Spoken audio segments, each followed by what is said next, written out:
जी तो अस्सलाम वालेकुम स्टूडेंट्स। आज की जो हमारी वीडियो होगी उसमें हम देखेंगे इनकम फ्रॉम प्रॉपर्टी कैसे कैलकुलेट की जाती है, कौन कौन सी चीज़ें जो हैं वो प्रॉपर्टी के इनकम में हम ऐड कर सकते हैं और कौन सी चीज़ें हम प्रॉपर्टी की इनकम में ऐड नहीं कर सकते। तो जैसे कि थंबनेल से ही आपको पता चल रहा है कि इस वीडियो में क्या होगा, तो चलिए चलते हैं वीडियो की तरफ।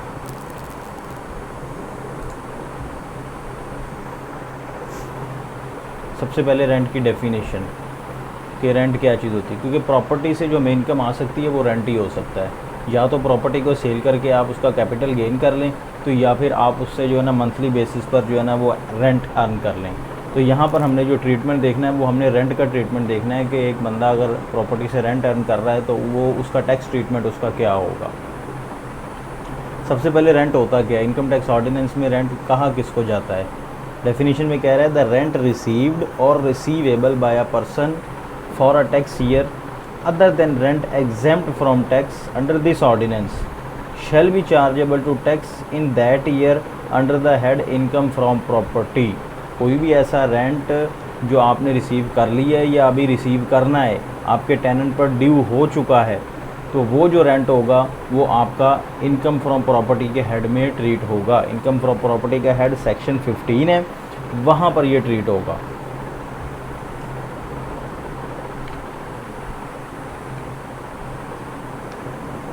अब वैल्यू कौन सी लेनी है आपने, जो रेंट की वैल्यू होगी वो क्या होगी वो देखते हैं। वो रेंट की वैल्यू जो होगी वो फेयर मार्केट वैल्यू होगी, मतलब आप कम नहीं शो कर सकते हैं, या वो वैल्यू जो आपके टेनेंट ने अपनी टैक्स चार्जेबल रिटर्न में शो किया है।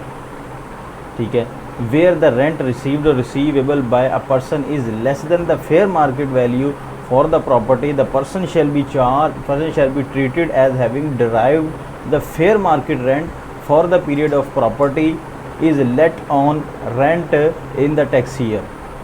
फेयर मार्केट वैल्यू का मतलब ये होता है कि सेम बिल्डिंग उसी एरिया में सेम सिचुएशन के साथ वो उसका रेंट कितना चल रहा है। मार्केट में अगर उसका रेंट चल रहा है 20,000 पर मंथ और आप अपनी रिटर्न में शो कर लें 10,000 पर मंथ, तो एफबीआर इसको नहीं मानेंगे। एफबीआर कहेगा कि आपके सेम बिल्डिंग सेम सिनेरियो में वही बिल्डिंग जो है वो 20,000 में मार्केट में इसका रेंट चल रहा है, तो वो 20,000 ही चार्ज होगा।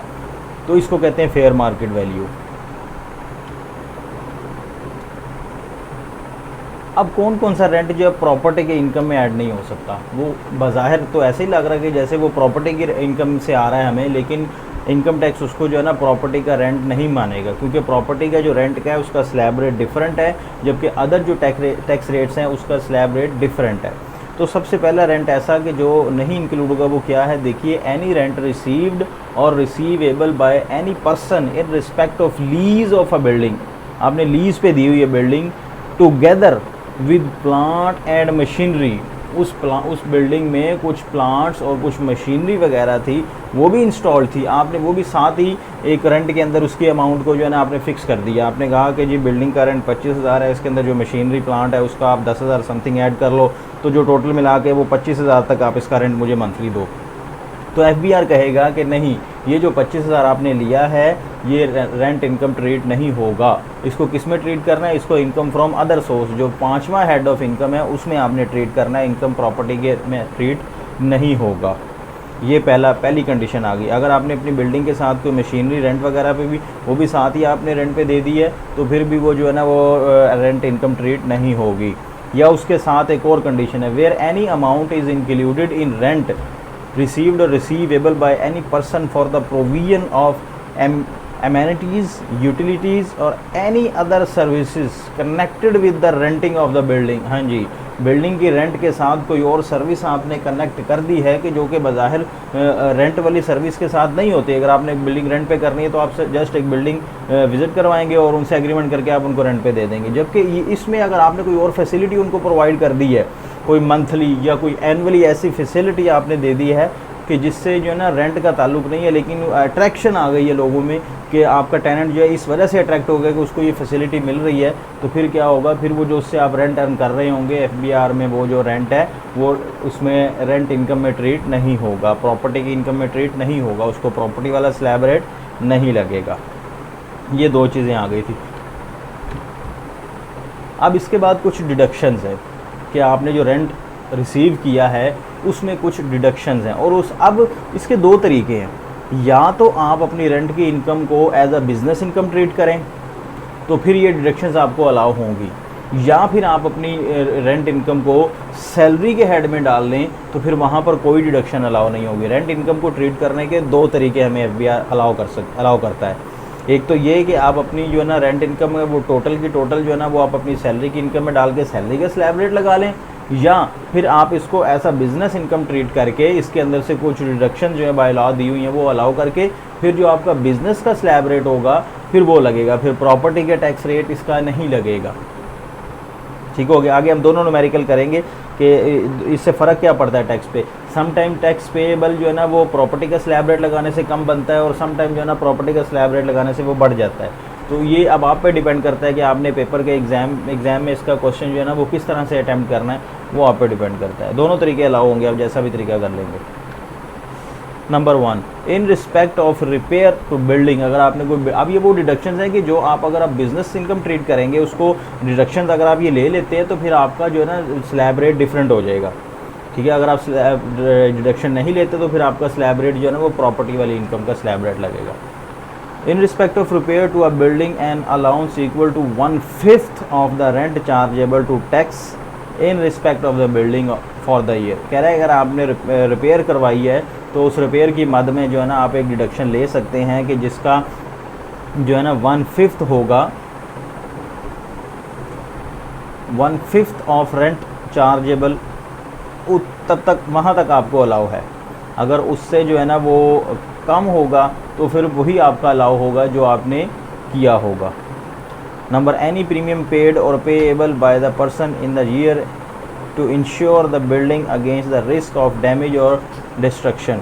कोई अगर आपने प्रीमियम उसका पे कर दिया, रिस्क इंश्योरेंस पे किया है, तो वो भी जो है ना आपको एज अ डिडक्शन अलाउ होगा। Any local rate, tax, charges और cess in respect of property और the rent from the property paid by और payable by the person to any local authority. आपने पंजाब गवर्नमेंट या लोकल गवर्नमेंट को कोई tax अपनी building के मद में पे कर दिया है तो वो भी आपका क्या होगा, एज अ डिडक्शन अलाउ हो जाएगा। एनी ग्राउंड रेंट पेड और payable by the person in the year in respect of the property. हाँ जी, आपने उस बिल्डिंग का कोई ग्राउंड रेंट आपने पे कर दिया तो वो भी आपको क्या होगा, एज अ डिडक्शन अलाउ हो जाएगा। एनी प्रॉफिट पेड और payable by the person in the year borrowed including by way of mortgage, या आपने अपनी बिल्डिंग का कुछ मॉर्गेज किया हुआ है तो आप उसमें से कुछ पोर्शन उस रेंट में से आप उसको टैक्स में भी पे कर रहे हैं, मॉर्गेज के लिए आपकी पेमेंट जा रही है मंथली, तो वो भी आपकी रेंट की इनकम में से क्या होगा, आपको डिडक्ट अलाउ हो जाएगा। मिसाल के तौर पे आपने अपनी बिल्डिंग जो है ना ख़रीदी है और वो मॉर्गेज पे ख़रीदी है, आपने बैंक से लोन लेकर ख़रीदी है, तो वो लोन की कुछ ना कुछ आपको इंटरेस्ट पेमेंट करनी पड़ेगी, तो वो इंटरेस्ट पेमेंट आप अपनी जो है ना रेंट इनकम में से एडजस्ट कर सकते हैं। ये सारी चीज़ें तब आपको अलाउ होंगी जब आप अपना जो है ना रेंट इनकम को as a business income treat करके इंडिविजुअल वाला जो टैक्स रेट है वो लगाएंगे। फिर आप अगर ये डिडक्शन अलाउ कर लेते हैं तो फिर आप वो टैक्स रेट प्रॉपर्टी वाला नहीं लगा सकते। आगे कुछ और डिडक्शंस आ रही हैं। Where the property has been acquired, constructed, renovated, extended or reconstructed by the person with capital constructed by the housing building finance। हाँ जी, ये अगर आपने किसी हाउस बिल्डिंग फाइनेंस से कुछ लोन ले लिया है या कुछ इन्वेस्टमेंट बैंक से आपने कुछ कैपिटल ले लिया है, तो जो कैपिटल आपने उनसे लिया है उस पर आपको कुछ पेमेंट करनी पड़ेगी, या वो आपसे ये शर्त डिवाइड कर लेंगे कि अपने रेंट में से आप अपने हमें शेयर भी दें कि इतने % रेंट का शेयर हमारा होगा, तो वो जितना रेंट का शेयर आप उन्हें दे रहे होंगे वो वाला आपको एज अ डिडक्शन अलाउ हो जाएगा। Where the property is subject to mortgage और other capital charge the amount of profit और interest paid on such mortgage. ये आगे बात हो गई कि जी वो आपसे मतलब रेंट शेयर नहीं लेता, आपसे डायरेक्ट वो कहता है जी हमें इतने % दे दिया जाए, तो वो जो रेंट इंटरेस्ट आप देंगे वो भी आपका क्या होगा, डिडक्शन बन जाएगी। Any expenditure not exceeding 4% of the rent chargeable to tax in respect of the property for the year computed before any deduction allowed under this section। हाँ जी, कोई भी एक्सपेंडिचर अगर आप बिल्डिंग के ऊपर कर रहे हैं, ठीक है, वो जो है ना कोई भी expenditure exceeding 4% of the rent chargeable to tax in respect of the property for the year computed before any deduction allowed under this section, paid और payable by person in year wholly exclusively purpose of deriving rent chargeable to tax. हाँ जी, इसको समझें ज़रा।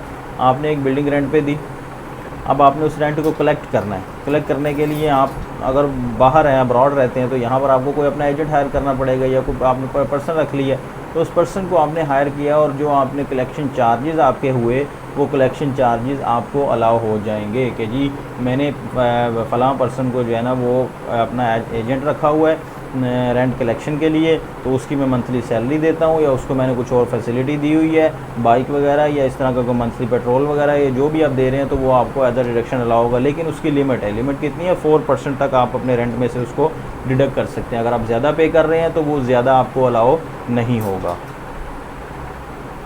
Any expenditure paid और payable by the person in tax year for legal service, अगर ऐसा कुछ लीगल सर्विस आपको करनी पड़ जाती हैं, कोई रेंट अनपेड आपका जो नाम रिकवर करना है बाय लीगल, वो टेनेंट आपको पे नहीं कर रहा, तो उसके लिए अगर आप कोई लीगल एक्सपेंसेस करते हैं तो वो भी आपको एज अ डिडक्शन अलाउ हो जाते हैं।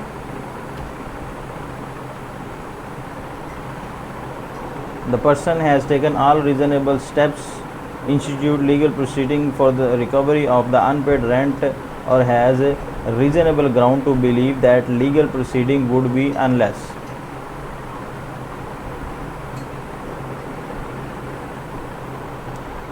ठीक है, उसके पास एक रीज़नेबल ग्राउंड होनी चाहिए कि हमने जो है ना जितनी भी लीगल प्रोसीडिंग्स की हैं वो हमारी पूरी कोशिश करने के बावजूद भी जो है ना वो कलेक्ट नहीं हो सकता हमारा rent. The unpaid rent has been included in the income of a person chargeable to tax under the head income from property for the tax year in which the rent was due and tax has been duly paid on such income। हाँ जी, जिस income को आप collect करना चाह रहे हैं वो ये होगा कि आपको आपकी इनकम में पहले ऐड हुआ होना चाहिए। Where the unpaid rent allowed as a deduction is wholly or partially recovered। हाँ जी, अगर वो रिकवर्ड हो जाता है, the amount recovered shall be chargeable to tax in the tax year in which it is recovered। जब वो recover होगी तो उस साल वो क्या होगी, आपकी टैक्सेबल हो जाएगी।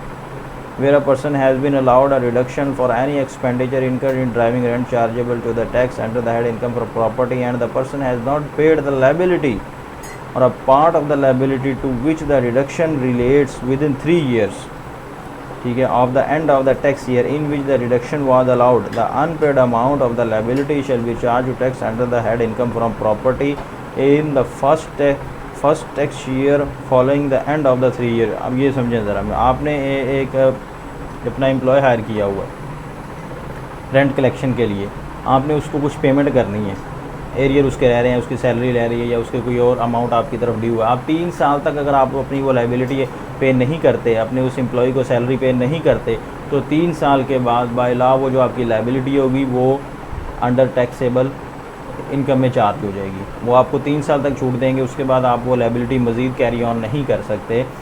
ठीक है, वो 3 साल के बाद आपको वो आपकी इनकम में चार्ज कर दी जाएगी। Where an unpaid liability is chargeable to tax as a result of the application of subsection 3 and the person subsequently pay the liability or a part of the liability, the person shall be allowed a reduction for the amount paid in a tax year in which the payment is made। अब इसमें थोड़ी relaxation है। 3 साल के बाद जब भी आप उसको पे कर देंगे तो फिर जैसे ही आप हमें नोटिस पे करेंगे FBR को कि मैंने वो लाइबिलिटी पे कर दी है, प्रूफ देंगे, तो फिर आपको वो डिडक्शन अलाउ हो जाएगी। अदरवाइज जब तक आप नहीं पे करेंगे वो आपकी इनकम में ही कंसीडर होगी। Any expenditure allowed to a person under this section as a reduction shall not be allowed as a reduction in computing the income of a person chargeable to tax under any other head of income. हाँ जी, जो आपने बड़ा important जो deduction आपने इस section में treat कर ली है रिपेयर की मद में या मेंटेनेंस की मद में या सैलरी की मद में, तो वो फिर आप किसी और हेड ऑफ इनकम में उसको दोबारा डिडक्शन नहीं कर सकते, वो आपको वहाँ पर अलाउ नहीं होगी। The provision of the section 21, section 21 में तमाम डिडक्शन अलाउ हैं जो कि एक बिजनेसमैन को अलाउ होती है। मैंने आपको पहले कहा अगर आप अपने रेंट को जो है ना as a business income treat कर रहे हैं तो फिर आप उसमें वो डिडक्शन ले सकेंगे जो कि सेक्शन 21 में लिखी हुई है। सेक्शन 21 में डिटेल में डिडक्शन दी हुई हैं कि कौन कौन सी डिडक्शन एक बिज़नेसमैन अपने बिज़नेस के इनकम में जो है ना वो कर सकता है। तो यहाँ पर वही कह रहा था, provision of section 21 shall apply in determining the reduction allowed to a person under this section in the same manner as they apply in determining the reduction allowed in computing the income of the person chargeable to tax under the head income from business। हाँ जी, वही बात उसने कही कि income from business में जो जो deduction allow होती हैं वही आप यहाँ पर भी कर सकते हैं, बशर्ते कि आपने फिर टैक्स रेट अपना जो है ना वो प्रॉपर्टी वाला नहीं लगाना, फिर आपने टैक्स रेट बिजनेस इनकम वाला ही लगाना है। Non adjustable amount receive in relation to a building. अब ये कुछ ऐसी अमाउंट्स होती हैं कि जो रेंट में एडजस्ट नहीं हो पाती हैं, ठीक है। मिसाल के तौर पे आपने एडवांस ले लिया, जब एडवांस लेते हैं तो ये शर्त नहीं होती कि आप एट द एंड आप इस एडवांस को एडजस्ट कर लेंगे अपने रेंट में, एडवांस वापस करना होता है आपने, ठीक है। सिक्योरिटी एडवांस या कोई आपने बयाना वगैरह अपनी बिल्डिंग को सेल करने के लिए लिया, बाद में जो है ना वो एग्रीमेंट आपका ब्रीच हो गया तो वो आप जो बाय लॉ है वो बयाना आप वापस करने के पाबंद नहीं है, वो उसका जब्त हो जाएगा। तो वो वाली अमाउंट का क्या ट्रीटमेंट होगा? where the owner of the building receive from a tenant, ठीक है, an amount which is not adjustable against the rent, ठीक है। रेंट के अगेंस्ट अगर कोई भी अमाउंट एडजस्ट नहीं हो सकती, payable by the tenant, the amount shall be treated as rent, तो उस अमाउंट को एज अ रेंट ट्रीट किया जाएगा, and chargeable to tax under the head income from property, और इनकम फ्रॉम प्रॉपर्टी में उसको ट्रीट किया जाएगा। कितना ट्रीट किया जाए? एडवांस तो बहुत ज़्यादा होता है कि सारे का सारा उसी साल हम उसको रेंट में ट्रीट कर देंगे, नहीं, वहाँ पे लॉ में लिखा हुआ है which it was received and the following 9 tax year in equal proportion, आगे एडवांस लिख दिया, मिसाल के तौर पे वो एडवांस होता है तो आपने उसको 10 इक्वल प्रोपोर्शन में डिवाइड करके 10 साल तक आपने उसको अपनी इनकम में ट्रीट करना है। 10 लाख है तो उसको अगर आप 10 से डिवाइड करेंगे तो 1 लाख आ जाएगा, तो 1 लाख आपने अपने साल की इनकम में जिस वक्त वो एडवांस लिया उस साल से आगे 10 सालों तक आप 1-1 लाख रुपया हर साल अपनी इनकम में ट्रीट करते जाएंगे, ठीक है। Where an amount referred above is refunded by the owner, हाँ जी, अगर ऊपर जो अमाउंट अभी हमने लिखी है अगर वो रिफ़ंड करनी पड़ जाती है, 10 साल का आपका एग्रीमेंट था, 5 सालों बाद ही आपको वापस करनी पड़ जाती है, तो फिर क्या होगा? 5वें साल जब आप उसको वापस करेंगे और अगर उसी साल आपका कोई नया टेनेंट आ जाता है तो फिर आप देखेंगे कि कितना एडवांस हमें रिसीव हुआ, जितना आपका उस साल बन रहा था 1 लाख अगर मिसाल के तौर पे आपका बन रहा था, अब नया जो टेनेंट आया वो आपका वो 50,000 रुपये बन रहा है, ठीक है। तो जितना आपका पीछे से माइनस हो रहा है वो आपका ख़त्म हो जाएगा, जो नेक्स्ट टेनेंट है वो वाला आपका ट्रीट हो जाएगा। ये कुछ टैक्स रेट्स हैं कि कितना अगर रेंट इनकम होगा तो कितना टैक्स आपको देना पड़ेगा। सबसे पहले 3 लाख तक एग्जेम्पशन है, 3 लाख तक आप कोई टैक्स नहीं पे करेंगे। उसके बाद 3 से 6 लाख तक आपका 5% टैक्स होगा, 3 से 6 के दरमियान जितना रेंट होगा उसका 5% आपने देना है। अगर 6 से 20 लाख के दरमियान होगा फिर 15,000 प्लस 10% आपने देना है रेंट का। ये रेट तब लगाने हैं कि जब आप कोई डिडक्शन अलाउ नहीं करते अपने रेंट इनकम में से।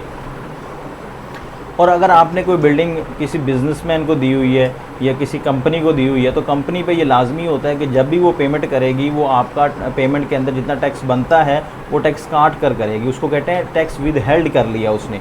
तो टैक्स विद हेल्ड अगर होगा तो फिर 15% उस पर लाजिम होगा कि वो आपका 15% रेंट में से टैक्स डिडक्ट करे, और फिर साल के बाद आप उस सारा जितना टैक्स डिडक्ट हुआ होगा वो अपनी रिटर्न में शो करेंगे कि फ़लाँ कंपनी को मैंने अपनी बिल्डिंग रेंट पे दी है, उसने मेरा इतना टैक्स डिडक्ट कर लिया है, तो वो मेरा रेंट इनकम में मेरी लायबिलिटी को एडजस्ट कर दिया जाए। अगर ज़्यादा होगा तो वो आपको रिफ़ंड कर दिया जाएगा, अगर कम होगा तो फिर आपको वो और पे करना पड़ेगा। अब एक प्रॉब्लम हम देखते हैं, ठीक है। प्रॉब्लम में हम दोनों चीज़ें देखेंगे। एक तरीका ये देखेंगे कि हम उसमें से कोई डिडक्शन लेते हैं तब कितना टैक्स लायबिलिटी बनती है, अगर हम डिडक्शन नहीं लेते तो क्या बेनिफिट होता है। अब एक क्वेश्चन आ रहा है जिसमें दोनों चीज़ें मैंने डाल दी, बेसिक सैलरी है उसकी, उसके यूटिलिटी अलाउंस मिल रहे हैं, बोनस है उसका, टीए डीए है, ग्रॉस रेंट फ्रॉम प्रॉपर्टी, एक प्रॉपर्टी उसने लेट आउट की हुई है उसका, उसको 4,80,000 रुपये सालाना उसको रेंट आ रहा है। अब उसके कुछ प्रॉपर्टी के डिडक्शंस हैं, प्रॉपर्टी टैक्स उसने पे कर दिया, कलेक्शन चार्जेस हैं उसके, ये दो उसके आगे कलेक्शन डिडक्शंस आ गई और पीछे उसके कुछ हेड्स आ गए। अब क्या करना है? अब सोल्यूशन में सबसे पहले आपने जब भी क्वेश्चन स्टार्ट करना है आपने सबसे पहले name of the tax payer लिखना है, उसके बाद टैक्स ईयर बताना है किस टैक्स ईयर के लिए हम कैलकुलेशन कर रहे हैं, तो उसके बाद टैक्स ईयर एंडेड कब हो रहा है, 30/6/2023, यहाँ पे 22 नहीं आना है, यहाँ पे 23 आना है, ठीक है। उसके बाद पर्सनल स्टेटस क्या है, बंदा इंडिविजुअल है, कंपनी है, क्या है, सैलरीड पर्सन है, हम इसको सैलरीड पर्सन ट्रीट कर रहे हैं। रेजिडेंशियल स्टेटस उसका क्या है, रेजिडेंट है, नॉन रेजिडेंट होगा तो उस पर वैसे टैक्स नहीं होगा, कंप्यूटेशन ऑफ टैक्स पेएबल। हम इस क्वेश्चन में करने क्या लगे हैं, कंप्यूटेशन ऑफ टैक्स पेएबल करने लगे हैं। तो सबसे पहले इनकम के जो सैलरी है उसमें से हम देखेंगे उसकी कितनी इनकम बनती है। बेसिक सैलरी टोटली टैक्सेबल है, बोनस टोटली टैक्सेबल, उसके अलावा यूटिलिटी अलाउंस ये भी टोटली टैक्सेबल है, टीएडीए ये टोटली एग्जाम्प्ट है। ठीक है, एग्जाम्प्ट वाला मैंने इनर कॉलम में लिख दिया, ये टैक्सेबल इनकम में शामिल नहीं होगा। अब उसकी इनकम फ्रॉम प्रॉपर्टी है 4,80,000 टू बी टैक्सड सेपरेटली। हम यहाँ पर क्या करने लगे, हम कोई डिडक्शन नहीं लेने लगे, हम यहाँ पर इसको सेपरेटली टैक्स करने लगे हैं। तो क्या बना, उसकी सैलरी की इनकम बन गई 8,24,000। ऊपर वालों तीनों अमाउंट्स को सम कर दिया जाएगा। इन तीनों को अगर हम सम कर दें 1 2 3 4, तो ये 3 को सम किया तो 8,24,000 आ गया। अब इसके ऊपर अगर हम इनकम के सैलरी का स्लैब रेट लगाते हैं तो 6 लाख तक जो है ना वो कोई नहीं है उसका इनकम। उसके अलावा 2,24,000 तक उसका 5% उसको देना पड़ेगा, ये बन गया 11,200। ये सैलरी की इनकम का टैक्स है। अब प्रॉपर्टी का देखते हैं, प्रॉपर्टी का जो इनकम टैक्स है वो ऐड किया, 3 लाख तक एग्जाम्प्ट है। 2022 से पीछे जो है ना 2 लाख तक जो है ना रेंट एग्जाम्प्ट था। अब 2022 के फाइनेंस एक्ट आने के बाद 3 लाख तक जो रेंट इनकम है वो एग्जाम्प्ट कंसीडर होगी। 3 लाख से ऊपर उसका 1,80,000 है, उसका 5% लिया तो वो 9,000 बन गया। तो इस हिसाब से ऑप्शन 1 अगर हम यूज़ करते हैं तो उसका जो टोटल टैक्स पेएबल बनेगा वो 21,200 बनेगा। अब अगर हम दूसरी ऑप्शन यूटिलाइज़ करते हैं, इसको हम as a business income treat करते हैं और सारी डिडक्शन अवेल कर लेते हैं, तो क्या होगा, उसमें भी उसी तरह सबसे पहले income from salary, basic salary आ गई, बोनस आ गया, यूटिलिटी अलाउंस, टीएडीए एग्जाम्प्ट आ गया, ये उसकी इनकम फ्रॉम सैलरी बन गई। इनकम फ्रॉम प्रॉपर्टी, इसमें से हम डिडक्शन निकाल लेते हैं। ठीक है, डिडक्शन कौन कौन सी अलाउ है जी, रिपेयर अलाउंस 1/5, ये तो रिपेयर अलाउंस अलाउ होना ही होना है। ठीक है, चाहे आपने किए हैं चाहे नहीं किए, आप इसको यूज़ कर सकते हैं। 1/5 ऑफ रेंट इनकम 96,000 ये बन गया। देन प्रॉपर्टी टैक्स आपने पे किया, ये जितना पे किया होता है ये आपने देना, ये आप अवेल कर सकते हैं। 15,000 आपने दे दिया। कलेक्शन चार्जेस, ये कह रहा है कि 40,000 आपने कलेक्शन चार्जेस पे किए, जबकि इसका रूल है कि जी सिर्फ 4% आप रेंट इनकम का जो रिडक्शन अलाउ कर सकते हैं।